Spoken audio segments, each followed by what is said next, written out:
babe. Walang lasa, saka walang ang boring-boring. Ayoko nang lumabas, tinatamad na ako. Tsaka nakapag-skincare na ako. Order ka na lang online. Okay. May ma-order pa kaya akong tacos sa ganitong oras?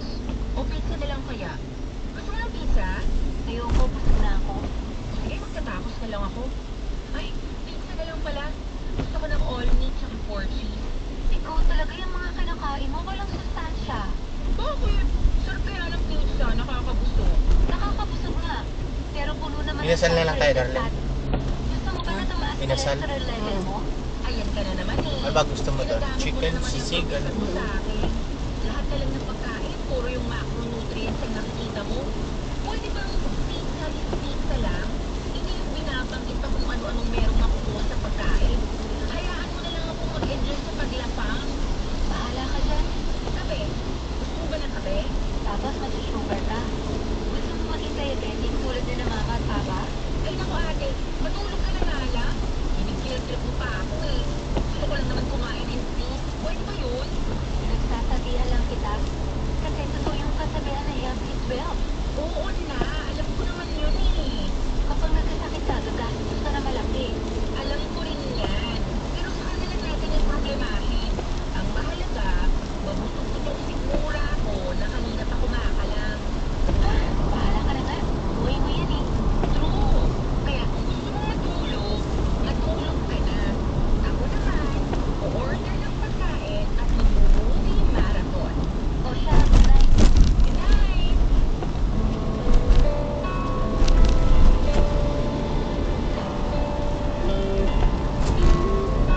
Tommy, kung ikukumpara ang buhay ko sa kapatid ko si Erika, talagang magkaiba kami dalawa.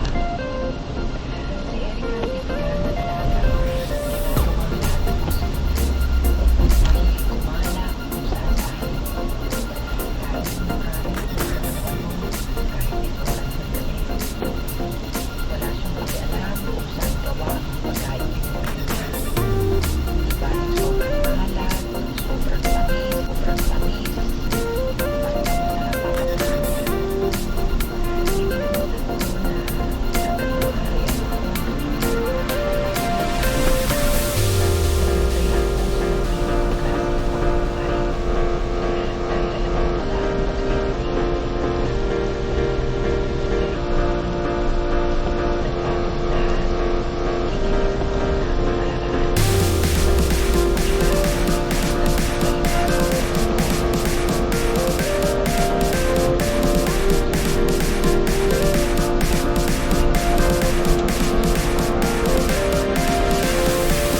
alam ko wala ang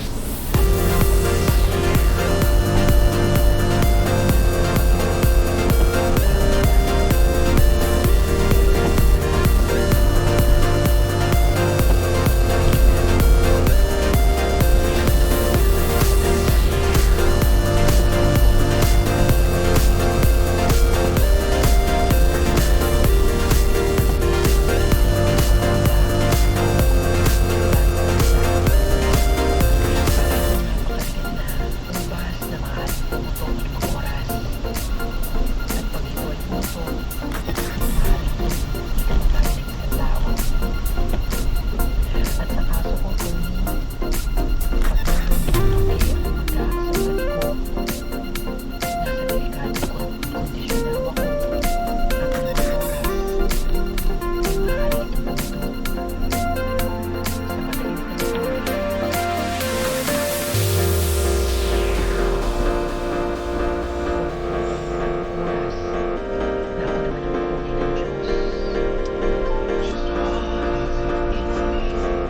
Wala na pala yung speaker ni Happy.